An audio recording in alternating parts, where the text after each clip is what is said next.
கர்த்தருக்கு மகிமை உண்டாவதாக. இன்றைய நாளிலும் கர்த்தருடைய வார்த்தைக்காக தாகத்தோடு இருக்கின்ற ஒவ்வொரு ஆத்துமாவையும் கர்த்தர் போஷிக்க வல்லவராயிருக்கிறார். ஆகவே நாங்கள் தாகத்தோடு விசுவாசத்தோடு நாங்கள் காத்திருப்போம். கர்த்தர் ஜீவன் உள்ளவர், தம்முடைய ஜீவ வார்த்தைகளினாலே நம்மை சந்திப்பார். யோவான் சுவிசேஷத்திலே 6ஆம் அதிகாரத்திலே 67ஐயும் 68ஐயும் தயவு செய்து நாங்கள் வாசிக்க கேட்போம்.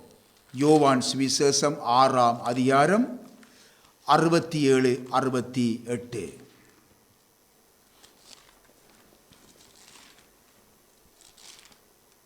அப்பொழுது இயேசு 12 நோக்கி, நீங்களும் போய்விட மனதாய் இருக்கிறீர்களோ என்றார். சீமோன் பேதுரு அவருக்கு பிரதி உத்தரமாக, ஆண்டவரே, யாரிடத்தில் போவோம்? நித்திய ஜீவ வசனங்கள் உம்மிடத்தில் உண்டே.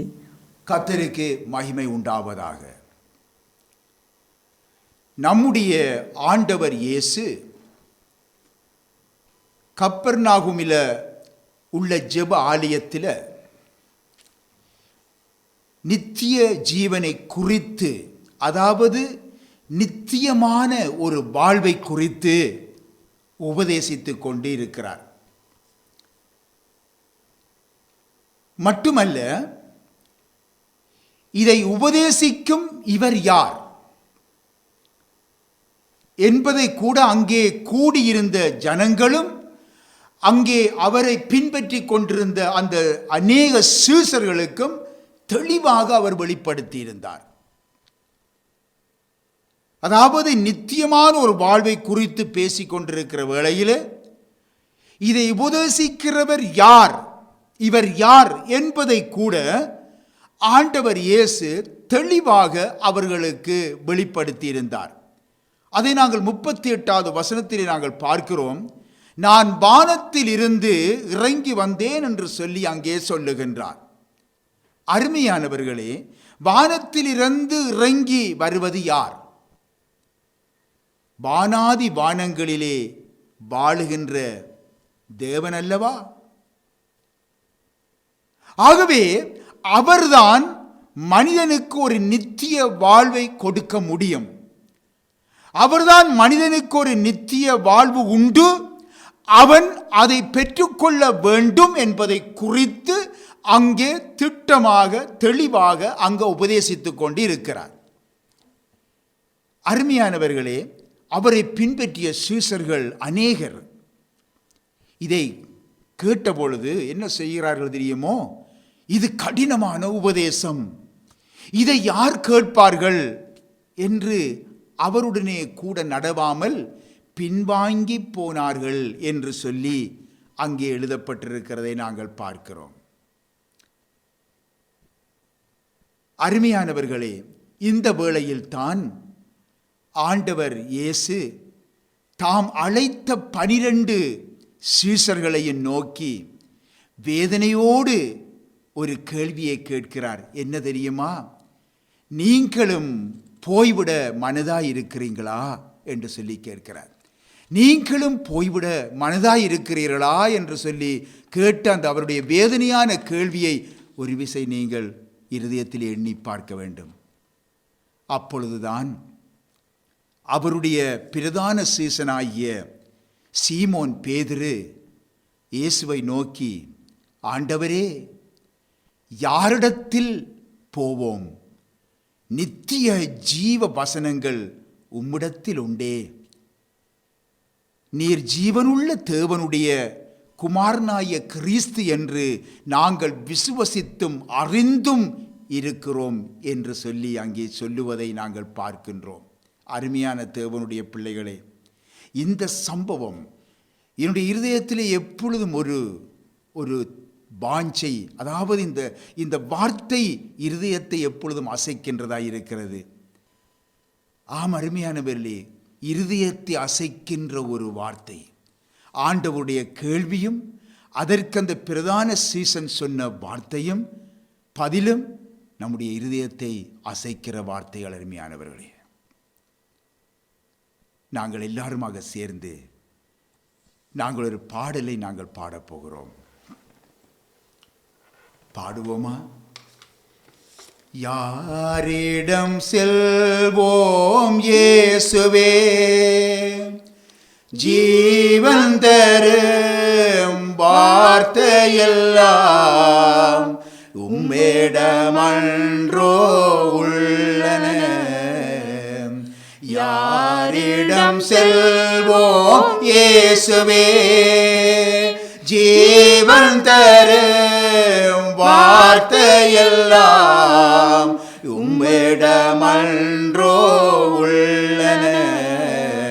யாரிடம் செல்வோம் இயேசுவே, அலைமோது உலகினிலே ஆறுதல் நீர் தர வேண்டும். அலைமோது உலகினிலே ஆறுதல் நீர் தர வேண்டும். அண்டி வந்தோம் அடைக்கலம் நீர், அண்டி வந்தோம் அடைக்கலம் நீர். ஆதரித்தே அரவணைப்பீர், ஆதரித்தே அரவணைப்பீர். யாரிடம் செல்வோம் இயேசுவே, ஜீவன் தரும் வார்த்தையெல்லாம் உம்மிடமன்றோ உள்ளன. யாரிடம் செல்வோம் இயேசுவே, அமைதி ஒன்றை தேடி வந்தேன். நீரன்றே உம்மை தொடர்ந்தேன். அமைதி ஒன்றை தேடி வந்தேன். நீரன்றே உம்மை தொடர்ந்தேன். பாருலகில் யாருண்டு, பாருலகில் ஆறுதல் யார்? நீரன்றேல் என் துணையார், நீரன்றேல் என் துணையார். யாரிடம் செல்வோம் இயேசுவே, ஜீவன் தரும் வார்த்தையெல்லாம் உம்மிடமன்றோ உள்ளன. யாரிடம் செல்வோம் இயேசுவே. அருமையானவர்களே, இங்கே அந்த சீசனுடைய வார்த்தையை மீண்டும் மீண்டுமாக நாங்கள் எங்களுடைய இருதயத்திலே மீட்டு பார்க்க வேண்டும். ஆண்டவரே, யாரிடத்திலே போவோம்? நித்திய ஜீவ வசனங்கள் உம்மிடத்தில் உண்டே என்ற இந்த பேதுருவின் அறிக்கையை நாம் ஆழமாய் சிந்திக்க வேண்டும், ஆழமாய் சிந்திக்க வேண்டும். அதிலே ஆழமாய் சிந்திப்பதற்கு என்ன காரியம் இருக்கிறது? நித்திய ஜீவ வசனங்கள், நித்திய ஜீவ வசனங்கள். அதாவது நித்தியமாக வாழும் என்று, அதாவது என்றும் என்றும் வாழும், அதற்கு அழிவே இல்லை. அதுதான் நித்திய ஜீவ வசனங்கள். அந்த வசனங்களுக்கு அழிவே இல்லை. அருமையானவர்களே, உலக பிரகாரமாக சரீரத்திலே உள்ள அந்த ஜீவனையே எல்லோரும் நினைப்பார்கள். அதாவது ஜீவன் போய்விட்டால் பொதுவாக அது ஜீவன் போய்விட்டதே என்று சொல்லுவார்கள். அது சரீர பிரகாரமான மரணத்தை குறித்து அவர்கள் சொல்லுவார்கள். இது உண்மையானாலும் ஆத்துமாவிலே உள்ள ஜீவனை யாருமே சிந்தித்து பார்ப்பது இல்லை. வேதம் சொல்லுகிறது, பாவம் செய்கிற ஆத்துமாவே சாகும். பின் பாவம் செய்கிற ஆத்மாவே சாகும். பின் ஆகவே சரீர மரணத்தை குறித்து ஆண்டவர் இயேசு கூறும் பொழுது அங்கே நாங்கள் வேதத்திலே பார்க்கிறோம், ஆத்துமாவை கொல்ல வல்லவர்களாயிராமல் சரீரத்தை மாத்திரம் கொல்லுகிறவர்களுக்கு நீங்கள் பயப்பட வேண்டாம், ஆத்துமாவையும் சரீரத்தையும் நரகத்திலே அழிக்க வல்லவருக்கு பயப்படுங்கள் என்று சொல்லி அங்கே ஆண்டவர் சுட்டி காட்டுவதை நாங்கள் பார்க்கின்றோம். ஆகவே அருமையானவர்களே, இங்கே ஆண்டவர் சொல்லுகின்ற இந்த வார்த்தையை நீங்கள் நன்றாக எண்ணி பாருங்கள். சரீர மரணத்தை குறித்து ஆண்டவர் அங்கே பெரிதாய் அங்கே சொல்லவில்லை. அங்கே சரீரம் கொல்லப்படுதல், சரீரம் சாவடைதலை குறித்து அங்கே ஆண்டவர் அக்கறை கொள்ளவில்லை. இக்காரணம் என்ன தெரியுமா? அது அழிவுக்குரியது. பின்ன இந்த அழிவுக்குள்ள இது அழியாமையை ஒருபொழுதும் சுதந்திரிக்க முடியாது. பின்ன அன்று பாருங்கள், ஏதேன் தோட்டத்திலே அங்கே விலக்கப்பட்ட கனியை புசிக்கும் நாளிலே நீ சாகவே சாவாய் என்று தேவன் மனுஷனுக்கு அங்கே சொன்னார். அதாவது விலக்கப்பட்ட கனியை நீ புசிக்கும் நாளில் சாகவே சாவாய். ஆனாலும் ஆதாம் 930 வருஷம் இந்த பூமியிலே வாழ்ந்தார் என்று நாங்கள் பார்க்கின்றோம். பின் ஆகவே பாருங்கள், இந்த சாகவே சாவாய் என்று சொல்லி தேவன் அங்கே சொன்னது சரீர மரணத்தை அல்ல, ஆத்தும மரணத்தை. பின்ன ஆத்தும மரணம் என்பது தேவனுக்கும் மனிதனுக்கும் உள்ள உறவை அங்கே முறித்துவிடும் அருமையானவர்களே. ஆகவே ஆத்துமா நித்திய ஜீவன் பெற்றுக்கொள்ள வேண்டும் என்பதே ஒவ்வொரு மனிதனை குறித்தும் தேவனுடைய எதிர்பார்ப்பாய் இருக்கிறது. யோவான் சுவிசேஷத்திலே நீங்கள் 1 அதிகாரத்திலே நீங்கள் எடுத்து பார்ப்பீர்களாயின், அங்கே ஆதியிலே வார்த்தை இருந்தது, அந்த வார்த்தை தேவனாயிருந்தது, அந்த வார்த்தை மாமிசமாகி இந்த உலகத்திலே வெளிப்பட்டார், அவருக்குள் ஜீவன் இருந்தது, அந்த ஜீவன் மனுஷருக்கு ஒளியாய் இருந்தது என்றெல்லாம் இந்த வார்த்தைகளை நாங்கள் அங்கே பார்க்கின்றோம். பின்னாகவே அவரே நித்திய ஜீவனாய் இருப்பதினால் அவரை விசுவசிக்கிறவர்கள் நித்திய ஜீவனை பெற்றுக்கொள்ளுவார்கள். இந்த வார்த்தையின் ஊடாக நாங்கள் அநேக செய்திகளை தேவன் நமக்கு தருகின்றார். அவரே நித்திய ஜீவன் என்பதை நாங்கள் காணுகிறோம். அவரே நித்திய ஜீவனாய் இருப்பதினாலே அவரை விசுவசிக்கிறவர்கள் நித்திய ஜீவனை பெற்றுக்கொள்ளுகிறார்கள்.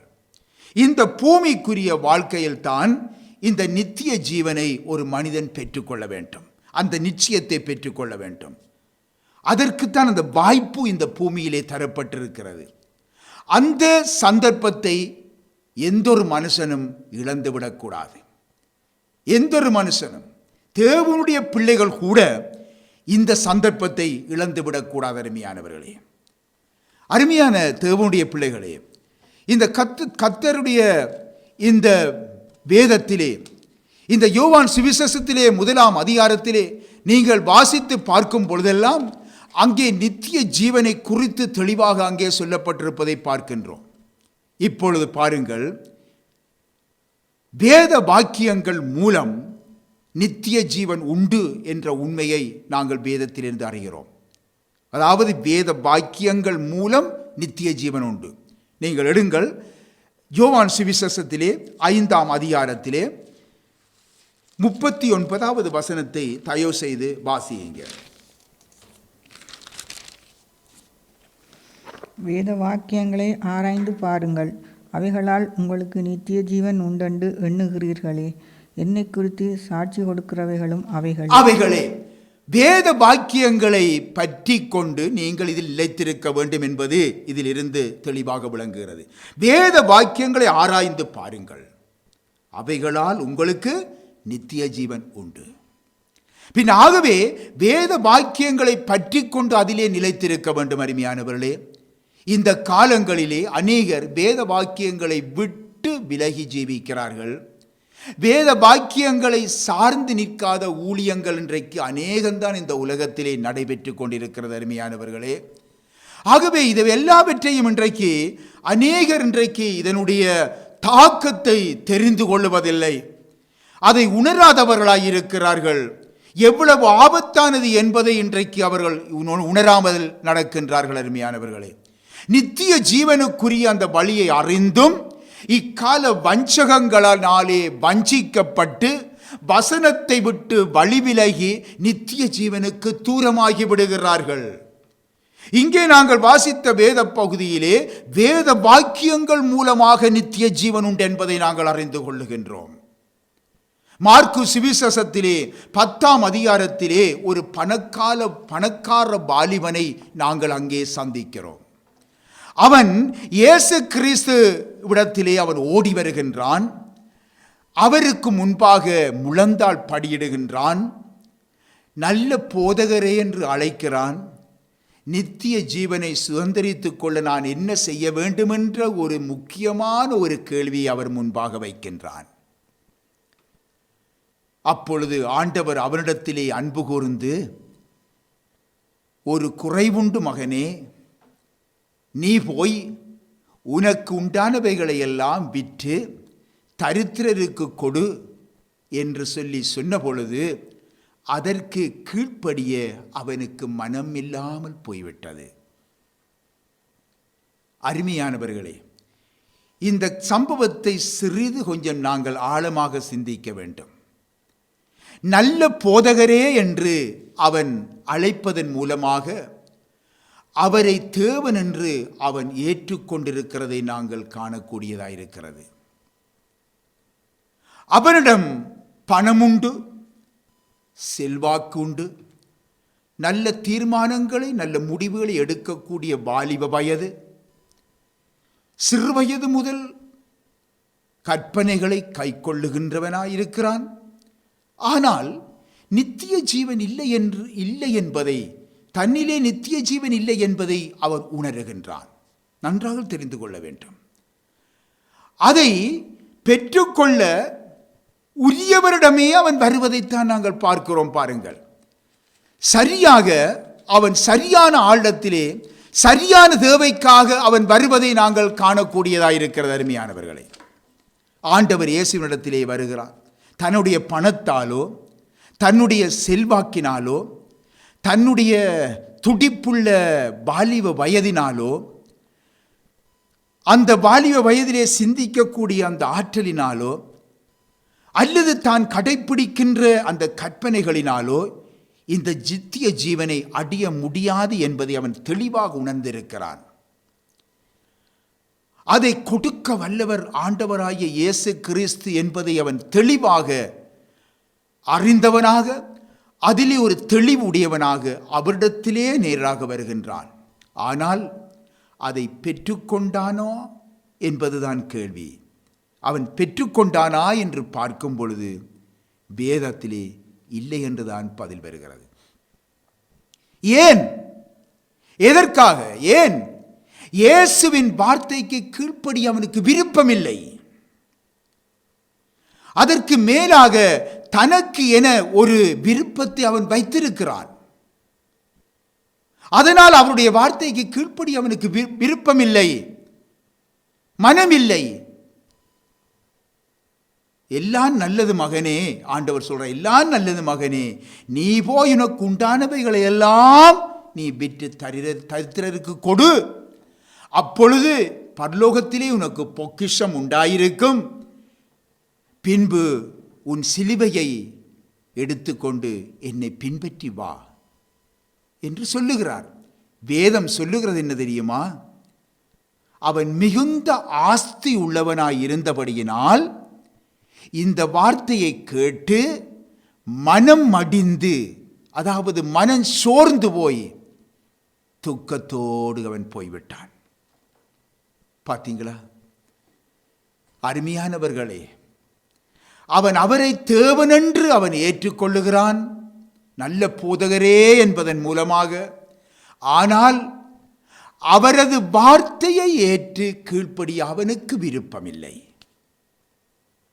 அதனால் அவன் நித்திய ஜீவனை இழந்தான். சிறு வயது முதல் கற்பனைகளை கைக்கொண்டு என்ன பிரயோஜனம்? பணமிருந்து என்ன பிரயோஜனம்? செல்வாக்கிருந்து என்ன பிரயோஜனம்? துடிப்புள்ள அந்த வாலிப வயதிலே அவன் வாஞ்சை இருந்தது நித்திய ஜீவனை பெற்றுக்கொள்ள வேண்டும் என்று. ஆனால் அதை பெற்றுக்கொள்ள மனம் அவனுக்கு, அவனிலே இருந்த ஆசை அதை விட்டுவிட மனமில்லை. பார்த்தீர்கள் அருமையானவர்களே, இயேசுவிடத்திலே வந்து நல்ல போதகரே என அழைத்து என்ன பிரயோஜனம்? நீர்தான் தேவன் என்று சொல்லி சொல்லி என்ன பிரயோஜனம்? கர்த்தருடைய வார்த்தைக்கு கீழ்ப்படியாமல் கர்த்தாவே கர்த்தாவே என்று சொல்லுவதிலே என்ன பிரயோஜனம்? அருமையானவர்களே, கர்த்தருடைய பிள்ளைகள் ஒவ்வொருவரும் சிந்திக்க வேண்டும்.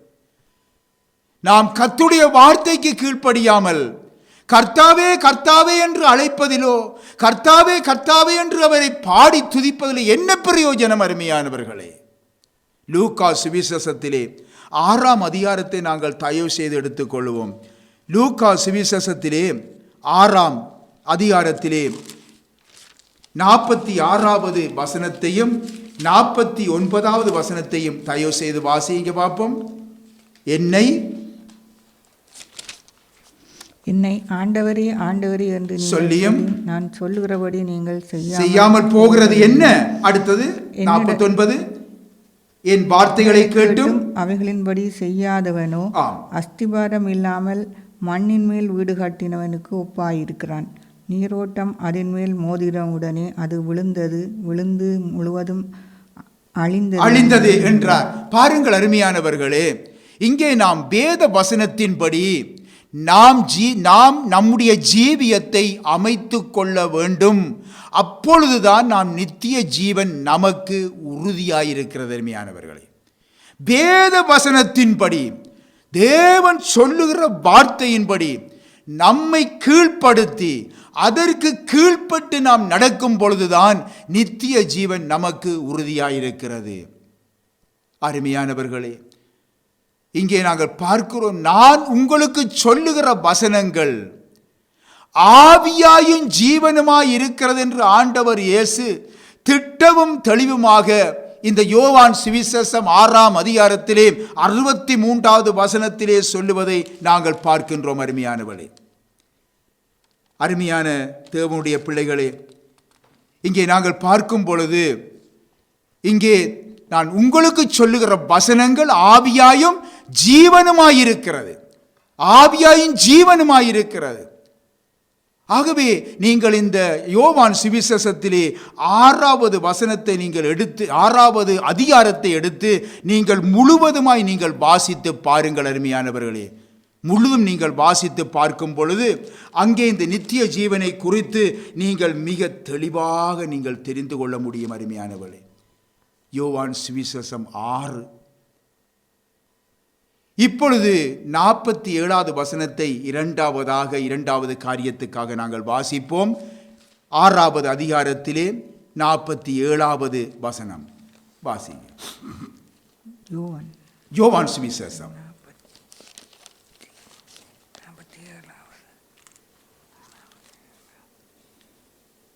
என்னிடத்தில் விசுவாசமாய் இருக்கிறவனுக்கு நித்திய ஜீவன் உண்டென்று மெய்யாகவே மெய்யாகவே உங்களுக்கு சொல்லுகிறேன். மெய்யாகவே மெய்யாகவே உங்களுக்கு நான் சொல்லுகின்றேன். பாருங்கள் அருமையானவர்களே, முதலாவது நாங்கள் பார்த்தோம் வசனத்தை குறித்து. அதாவது 63வது வசனத்திலே நான் உங்களுக்கு சொல்லுகிற வசனங்கள் ஆவியாயும் ஜீவனுமாயிருக்கிறது. பின் ஆகவே அந்த வசனத்தின் மூலமாக நித்திய ஜீவனை பெற்றுக் கொள்ளுகிறோம் என்று சொல்லி நாங்கள் பார்த்தோம். இப்பொழுது இங்கே பார்க்கின்றோம் இந்த 47வது வசனத்தினூடாக, என்னிடத்தில் விசுவாசமாய் இருக்கிறவனுக்கு நித்திய ஜீவன் உண்டு என்று மெய்யாகவே மெய்யாகவே திட்டமும் தெளிவுமாக உறுதியாக சத்தியமாய் உங்களுக்கு சொல்லுகிறேன் என்று அங்கே ஆண்டவர் இயேசு சுட்டி காட்டுகின்றார். இந்த யோவான் சுவிசேஷத்திலே 17ஆம் அதிகாரத்திலே நீங்கள் 3வது வசனத்திலே நீங்கள் எடுத்து வாசித்து பாருங்கள். ஒன்றான மெய்த்தேவனாகிய உம்மையும் நீர் அனுப்பினவராகிய இயேசு கிறிஸ்துவையும் அறிவதே நித்திய ஜீவன் என்று சொல்லி அங்கே ஆண்டவர் சொல்லுகின்றார். ஆகவே இயேசு கிறிஸ்துவை அறிந்தால்தான் அவரை நாம் விசுவசிக்க முடியும். பின் ஆகவே இயேசு கிறிஸ்துவை அறிகின்ற அறிவிலே நாம் வளர வேண்டும். விசுவாசம் கேள்வியினாலே வரும், அதாவது அவரை குறித்து கேள்விப்படுவது. பின்ன இந்த கேள்விப்படுவது எப்படி? அவருடைய வசனத்தினாலே. பின் அவருடைய வசனத்தினாலே தான் அவரை இன்னுமாக நாங்கள் அறிந்து கொள்ள முடியும். இந்த காலங்களிலே அநேகர் ஆண்டவர் இயேசு கிறிஸ்துவை குறித்து அறிய விரும்புவதே இல்லை. ஆண்டவர் இயேசு கிறிஸ்துடைய நாமத்தை எத்தனையோ மக்கள் ஏற்றுக்கொள்ள தவறுகிறார்கள். அவர்கள் இந்த உலகத்திலே அவர்களுடைய ஜீவியத்திலே செய்கின்ற மகா பெரிய பயங்கரமான தவறு ஆண்டவர் இயேசு கிறிஸ்துவினுடைய நாமத்தை அவர்கள் அறிய விரும்பாதது, அதை தட்டி கழிப்பது, அது வேண்டாம் என்று நிராகரிப்பது மகா தவறாயிருக்கிறது. அவருடைய வாழ்க்கையில் செய்கிற பெரிய தவறு. மட்டுமல்ல அருமையானவர்களே, நீங்கள் ஆச்சரியப்படுவீர்கள். ஏன் கிறிஸ்தவர் என்று சொல்லுபவர்கள் கூட ஆண்டவர் இயேசு கிறிஸ்து என்ற பெயரை அங்கே சொல்லும் பொழுது அவர்கள் அந்த பெயரை அறிய விரும்புகிறார்கள் இல்லை. உங்களுக்கு தெரியுமா? உங்களுக்கு அது ஆச்சரியமாயிருக்கும். சரி, நான் சொல்லும் பொழுது நீங்கள் அதை புரிந்து கொள்ளுவீர்கள்.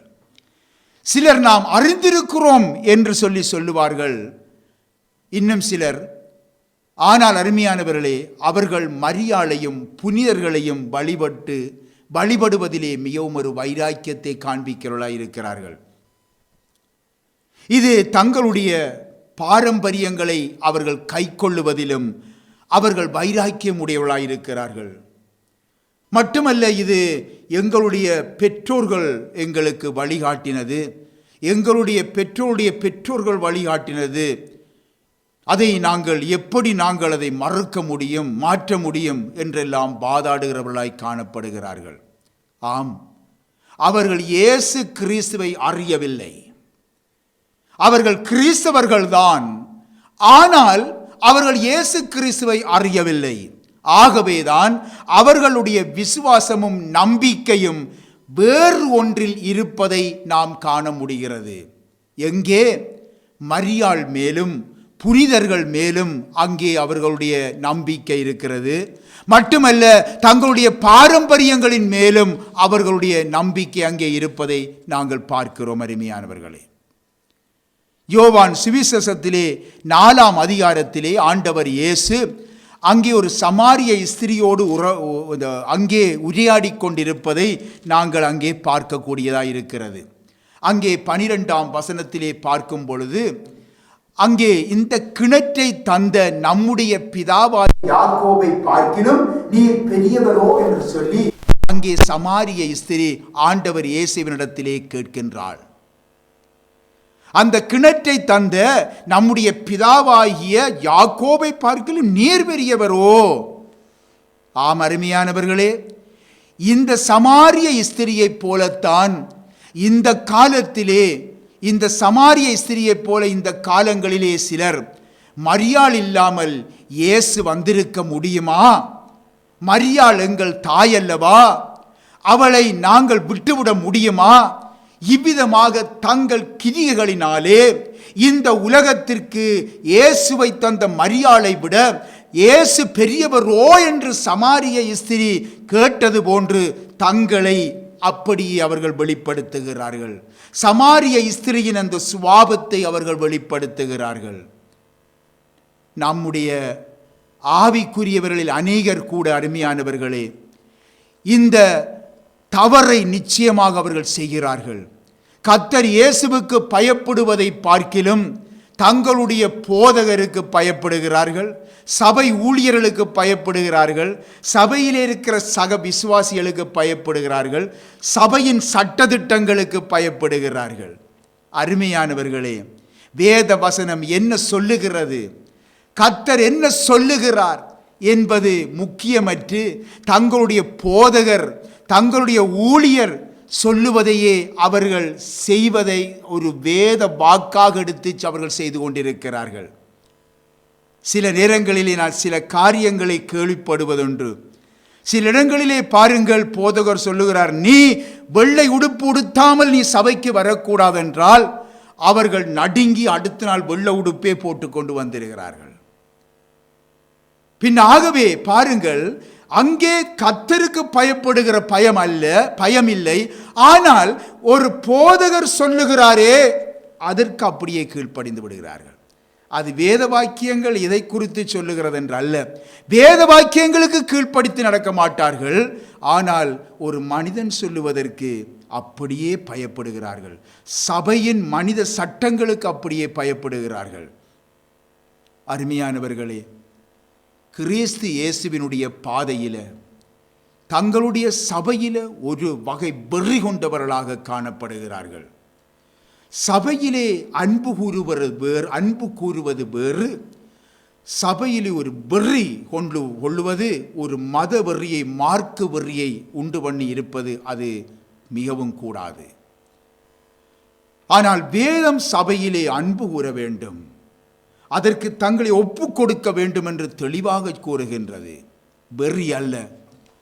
ஆம், இந்த கிணற்றை தந்த நம்முடைய பிதாவாகிய யாக்கோபை பார்க்கிலும் நீர் பெரியவரோ என அந்த பாதையிலே இயேசுவை என்று இவ்விதமான கேள்வியோடு அந்த பாதையிலே இயேசுவை அறியாதவர்களாக இந்த காலத்திலே அநேக கிறிஸ்தவர்கள், ஏன் ஆவிக்குரிய கிறிஸ்தவர்கள் கூட வாழுவதை பார்க்கும் பொழுது மிகவும் ஒரு வேதனையாகத்தான் இருக்கிறது. அருமையானவர்களே, எனக்கு அருமையான தேவனுடைய பிள்ளைகளே, ஒரு சம்பவத்தை உங்களுக்கு, அண்மையிலே நடைபெற்ற சம்பவத்தை உங்களுக்கு நான் சுட்டி காட்ட விரும்புகிறேன். அதாவது பாருங்கள், இப்பொழுது நாங்கள் சனிக்கிழமைகளிலே மாதத்திலே ஒரு முறை நடைபெறுகின்ற, சனிக்கிழமையிலே நடைபெறுகின்ற ஒரு ஊழியம் தொடர்பாக, ஒரு புதிய ஊழியங்கள் தொடர்பாக அநேகருக்கு நாங்கள் இந்த தகவலை கொடுத்தோ அல்லது நோட்டீஸ்கள் மூலமோ அறிவித்து கொண்டு இருக்கிறோம். அருமையானவர்களே, ஆனால் யார் என்று சொல்லி எங்களுக்கு தெரியாது. அது எங்களுடைய தாகம் முழுவதும் புதியவர்களை நாம் அணுக வேண்டும், புதியவர்களை சந்திக்க வேண்டும். எத்தனையோ ஆத்துமாக்கள் விடுதலையற்று போயிருக்கிறார்கள், எத்தனையோ ஆத்துமாக்கள் வேதனையிலே இருக்கின்றார்கள், கண்ணீரோடு இருக்கிறார்கள், குடும்ப பிரிவினைகளிலே இருக்கிறார்கள். இவ்விதமாக இவர்கள் இயேசு கிறிஸ்து மூலமாய் மீட்கப்பட வேண்டும் என்ற ஒரு தாகம் எங்களிலே உண்டு. தேவன் தந்த தரிசனத்தினாலே அதை செய்து கொண்டிருக்கிறோம். ஆனால் இந்த கடிதம் ஒன்று, இந்த நோட்டீஸ் ஒன்று தற்செயலாக எங்களுக்கு தெரியாது. ஏனென்றால் இப்பத்தி அநேகமான கிறிஸ்தவர்கள் ஞானஸ்நானத்தின் மூலமாக பெயர்கள் சில பேர் மாற்றப்பட்டிருப்பதினாலே உண்மையான விலாசங்கள் வேறு பெயர்களிலே இருக்கும், அவர்களுடைய பழைய பெயர்களிலே இருக்கும். ஆகவே விதமான நோட்டீஸில் அவ்விதமான இதற்கு போன பொழுது, அப்பொழுது அங்கே இருந்து ஒரு தொலைபேசி அழைப்பொன்று வந்தது. நாங்கள் வேறொரு சபைக்கு போகிறோம், நீங்கள் எங்களுக்கு இந்த நோட்டீஸை ஏன் அனுப்பி மினைக்கடுகிறீர்கள், நீங்கள் வேறு யாருக்கும் கொடுங்கள். பார்த்தீர்களா? அப்படி என்றால் அருமையானவர்களே, அவர்கள் யார் என்று வெளிப்படுகிறது? கிறிஸ்தவர்கள் என்று வெளிப்பட்டு விட்டது. பின் ஆகவே இது எதற்காக இந்த நோட்டீஸ் வந்திருக்கிறது? ஒரு இயேசு கிறிஸ்துவை குறித்த ஒரு செய்தியின் அழைப்பு. பின் ஆகவே அவர்கள் சொல்ல வேண்டிய பதில் என்ன தெரியுமா? சந்தோஷம், இந்த ஊழியத்தை நீங்கள் செய்கிறீர்கள், சந்தோஷம், நாங்களும் கிறிஸ்தவர்கள் தான், எங்களுக்கு இந்த நோட்டீஸ் எங்களுக்கு கிடைச்சிருக்குது, எங்களுக்கு நாங்கள் வசதியான நேரத்திலே நாங்கள் வந்திருக்க பார்க்கிறோம், நாங்களும் வந்து கலந்து கொள்ளுகிறோம், ஆண்டுடைய காரியம்தானே, புதியவர்கள் வருகிறார்களா, எவ்விதமாக இந்த புதியவர்களை இவ்விதமாக சந்திப்பது நல்லது தான், நாங்களும் வந்து ஒரு நேரத்தில் உற்சாகப்படுத்துகிறோம். இப்படித்தான் உண்மையிலே ஒரு தேவனுடைய பிள்ளைகள் என்றால் சொல்லி இருக்க வேண்டும். அப்பொழுது எங்களுக்கும் ஒரு சந்தோஷம், நாங்களும் அவர்களுக்காக ஒரு தேவனுடைய பிள்ளைகள் என்று சொல்லி அவர்களுக்காகவும் ஜெபித்திருப்போம். ஆனால் அவருடைய வார்த்தை என்ன தெரியும்? நாங்கள் வேறு ஒன்றுக்கு போகிறோம், நீங்கள் இதை யாருக்கும் கொடுங்கள், அவர்களுக்கு பிரயோஜனமாயிருக்கும். அப்படி என்றால் யாரை அவர்கள் நிராகரிக்கிறார்கள்? இயேசு கிறிஸ்துவைத்தான் நிராகரிக்கிறார்கள். இயேசு கிறிஸ்துவைத்தான் அவர்கள் நிராகரிக்கிறார்கள், அவருடைய நாமத்தை தான் நிராகரிக்கிறார்கள். பெயர் கிறிஸ்தவர்கள், பார்த்தீர்களா எங்கே அந்த ஆபத்து இருக்கிறது என்பதை சிந்தித்து பாருங்கள். எனக்கு அருமையானவர்களே, இன்னொரு தடவை கூட ஒரு ஜெபத்துக்காக, சில ஜெபங்களுக்காக, பலருடைய ஜெபங்கள் தேவை என்பதற்காக ஒரு தேவனுடைய பிள்ளைக்கு, ஒரு சகோதரனுக்கு ஒரு ஜெபத்துண்டு, ஒரு ஜெப விண்ணப்பங்களை அனுப்பி வைத்தோம், எங்களுக்காக ஜெபியுங்கள் என்று சொல்லி. அது கிடைத்தவுடனே அவர்களுக்குள்ளே ஒரு வெறி, தங்களுடைய சபைக்குத்தான் தாங்கள் ஜெபிக்க வேண்டும், மற்ற சபைகளுக்காக தாங்கள் ஜெபிக்க கூடாது அல்லவா. உடனே தொலைபேசி எடுத்து, நாங்கள் இன்னிடத்துக்கு போற, நாங்கள் எங்களுக்கு அநேக ஜெபங்கள் இருக்குது, எங்களுக்கு ஜெபிக்கிறதுக்கு எங்களுக்கு டைம் இல்லை, ஆகவே நீங்கள் வைத்துக் கொள்ளுங்கள், எங்களுக்கு இது நாங்கள் ஜெபிக்கிறதுக்கு எங்களுக்கு டைம் இல்லை. யார்? கிறிஸ்தவர்கள். உண்மை என்ன தெரியுமா? அவர்கள் கிறிஸ்தவர்கள்தான். அவர்கள் ஞானஸ்நானம் பெற்று அவர்கள் அருமையான பெயர்களை தங்களுக்கென்று சூட்டி கொண்டிருக்கிறார்கள் தான். ஆனால் அவர்கள் கிறிஸ்துவை அறியவில்லை. இதுதான் உண்மையிலும் உண்மை அருமையானவர்களே. அவர்கள் தங்களுடைய ஒரு மார்க்கத்திலே வைராக்கியம் கொண்டிருக்கிறார்கள். தங்களுடைய மார்க்கத்தில் இருக்கின்ற ஊழியங்களை குறித்து, அவருடைய போதனைகளை குறித்து ஒரு வைராக்கியம், அவருடைய உபதேசங்களிலே ஒரு வைராக்கியம். ஆனால் அவர்கள் கிறிஸ்துவை அறியவில்லை. அவர்கள் எவ்வளவு பரிதாப நிலையிலே இருக்கிறார்கள் என்பதை நாங்கள் உணர்ந்து கொண்டோம். இப்படிப்பட்டவர்களுக்காக ஜெபிக்க வேண்டிய பொறுப்பையும் ஆண்டவர் எங்களுக்கு தந்திருக்கிறார் அருமையானவர்களே. ஆகவே வேதம் சொல்லுகிறது பாருங்கள், இயேசு கிறிஸ்துவை அறிவதே நித்திய ஜீவன். குமாரனை உடையவன் ஜீவனை உடையவன், தேவனுடைய குமாரன் இல்லாதவன் ஜீவன் இல்லாதவன். இவ்விதமாக 1 யோவானிலே எழுதப்பட்டிருப்பதை நாங்கள் பார்க்கிறோம். சரி, அடுத்ததாக நாங்கள் பார்ப்போம் அருமையானவர்களே. 3ஆவதாக, இயேசு கிறிஸ்துவின் மாமிசம் இரத்தத்தினாலே நித்திய ஜீவன் உண்டு. யோவான் சுவிசேஷத்திலே 6ஆம் அதிகாரத்திலே 54வது வசனத்தை தயவு செய்து வாசியுங்க.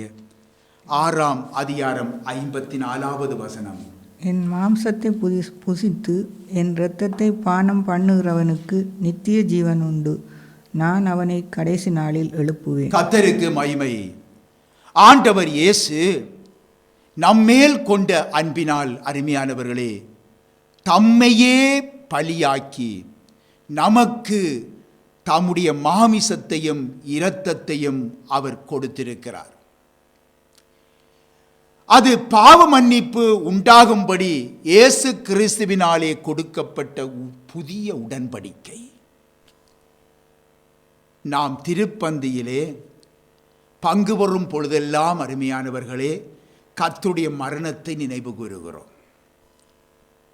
1 கொரிந்தியரிலே நாங்கள் 11ஆம் அதிகாரத்திலே 26வது வசனத்திலே பாருங்கள், இந்த அப்பத்தை புசித்து இந்த பாத்திரத்தில் பானம் பண்ணும் பொழுதெல்லாம் கர்த்தர் வருமளவும் அவருடைய மரணத்தை தெரிவிக்கிறீர்கள் என்று அப்போஸ்தலராகிய பவுல் அங்கே எழுதியிருப்பதை நாங்கள் அங்கே காணக்கூடியதாக இருக்கிறது. அருமையானவர்களே, எனக்கு அருமையான தேவனுடைய பிள்ளைகளே, தேவன் ஏற்படுத்தி வைத்த இந்த பெரிய விருந்து, அதாவது கல்வாரியிலே ஆயத்தம் பண்ணப்பட்ட இந்த விருந்துக்கு தேவன் அனைவரையும் அழைக்கிறார். அனைவரையும் அழைக்கிறார். இந்த விருந்திலே பங்கு கொள்கிறவர்களுக்கு நித்திய ஜீவன் உண்டு. பின்னாகவே இந்த சகல ஜனங்களையும் இந்த விருந்துக்கு அழைக்கிறார்.